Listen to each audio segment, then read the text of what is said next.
Պարոն Խանդանյան, Եվրամիությանը խորհրդարանական ընտրություններից առաջ աջակցության խնդրանքով դիմելու իշխանության այդ որոշումը դիմադիրները համարում են այսինքն մի քայլ, որով ըստ ուղիղ միջամտություն է լինելու պետության ներքին հարցերին։ Ինչու է իշխանությունը,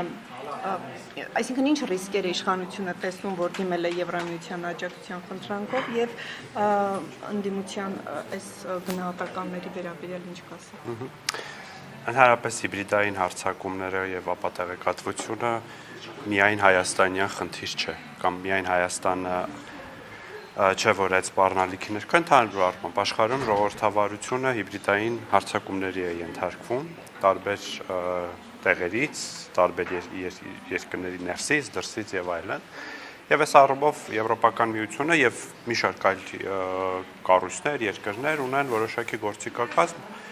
որը ցույց է տվել որոշակի արդյունավետություն եւ այս տեսանկյուն սա հաշվի առնելով Հայաստանը ի թիվս այլ հարցերի, որոնք ամրագրված են նաև վերջին ստորագրված փաստաթղթում,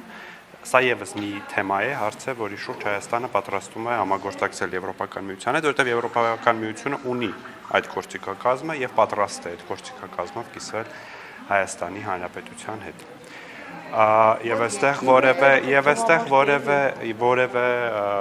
միջամտության հարց չի կարող լինել Հայաստանի Հանրապետության ներքին գործերի, որովհետև սա փորձի փոխանակման շրջանակներում է տեղի ունենում։ Իսկ ընդդիմադիր գործընկերներին ներքին միջամտության տեսանկյունից ես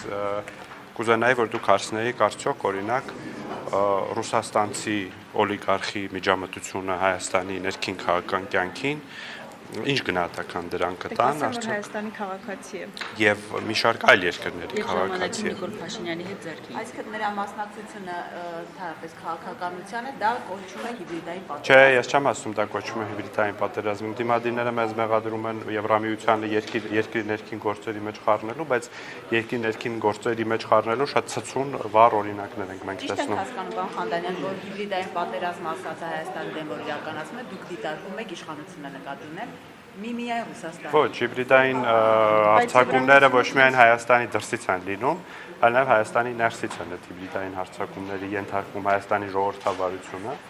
եւ իշխանության մասին խոսքը չէ, Հայաստանի պետության եւ ժողովրդավարության մասին։ Օրինակ որոշ լրատվամիջոցների վերնագրեր, որ կարդում ենք, դա բավարար պատկեր է ցույց տալիս ապատեղեկատվության բայց հիբրիդային հարձակումները մենակ ապատեղեկատվության մասին իհարկե չէ, կիբերանվտանգության մասին են, որոշակի ֆինանսական ժամանակակից մեխանիզմների մասին են, որոնց այլ երկրներ ենթարկվել են եւ լավ կլինի, որ Հայաստանը այդ առումով դիմակայունություն ձեռք բերի։ Պարոն Խանդանյան, իսկ դուք կիսում եք Եվրամիության պաշտոնյաների, Կայա Կալասի, Գերմանիայի կանցլերի,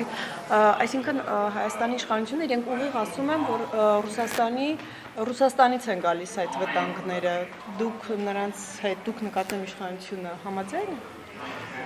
Արգելի գործընկերներ, ռուսական պետական հեռուստաալիքների բովանդակությունը, եթե Ռուսաստանի մասին ենք, հիմա խոսում, բայց ես չեմ պնդում, որ միայն Ռուսաստանից են գալիս այդ սպառնալիքները, բայց երբ որ նայում ենք ռուսական պետական հեռուստաալիքների եւ հայտնի դեմքերի մտքերը եւ արտահայտությունները Հայաստանի Հանրապետության նկատմամբ, Հայաստանում ժողովրդավարական գործընթացների նկատմամբ, այո կարող ենք արձանագրել, որ դա եւս հիբրիդային կամ Հայաստանի ժողովրդավարության դեմ ձեռնարկված որևէ քայլ է, բայց այդպես միանշանակ եւ միակողմանի պետք չէ դիտարկել այդ հարցը, դրանք այդ խնդիրները տարբեր կողմերից կարող են այդ թվում եւ երկրի ներսից։ Հիմա Ես բավականին երկար ժամանակ երկար նախադասություններով բացատրում էի, որ դրսից մարդիկ չեն բերում, ես ասում էի, որ Հայաստանը համագործակցում է,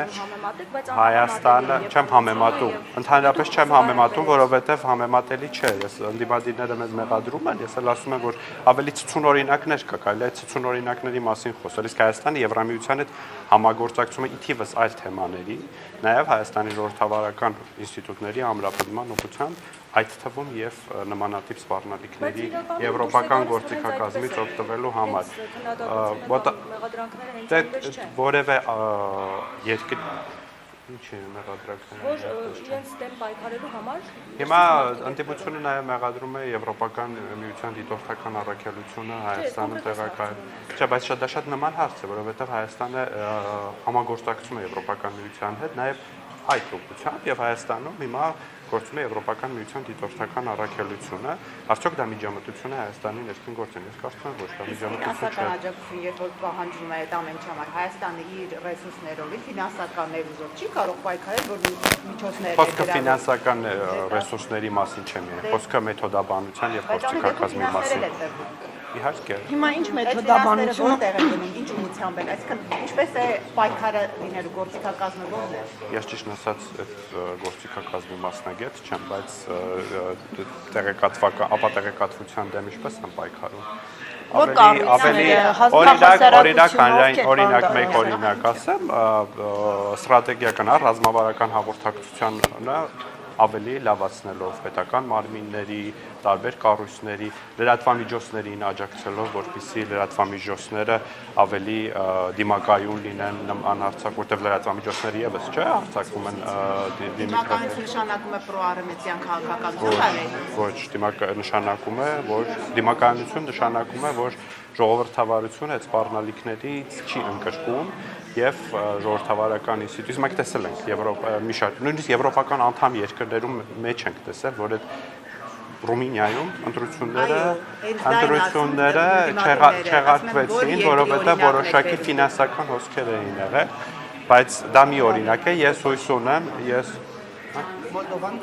Ես Ռումինիա եմ, ասել Եվրոպական միության անդամ եմ։ Մոլդովայի փորձն է ավելի հետաքրքրում, պարոն Խանդանյան։ Մեզ հետաքրքրում է այդ գործիքակազմի կիրառությունը եւ արդյունավետությունը Հայաստանում։ Գումարը, որ Եվրոպայից կա ժողովրդավարություն ուժեղացնելու եւ այլն համար, մենակ քաղաքացիների բերանը փակելով եւ դուրս անելով ավելի նուրբ մեթոդներ կկիրառվեն եւ կգործադրվեն, օրինակ այդ ուղղությամբ գումարը ինչպես կծախսվի։ Գումարը ես արդեն նշեցի, կծախսվի նախ խոսքը միայն գումարի մասին չէ, խոսքը մեթոդաբանության մասին է, համագործակցության մասին է։ Ինչ մեթոդաբանություն Հայաստանում նախ դուրս մեթոդների մասին իհարկե մեզնից շատ երկրներ պիտի սովորեն իրավապահ համակարգի գործունեության։ Ես կարծում եմ, երբ որ նույն Եվրոպական միության շատ երկրներում շատ ավելի բիրտ մեթոդներ են կիրառում տարբեր իրավիճակներում, այնուամենայնիվ Հայաստանը նաև տարբեր ոլորտներում, այդ թվում եւ իրավապահ համակարգի կարողությունների զարգացման տեսանկյունից համագործակցում է տարբեր երկրների։ Դանիել Իրանից անհանգստություններ են հայտնում ճանապարհի թրիփի հետ կապված,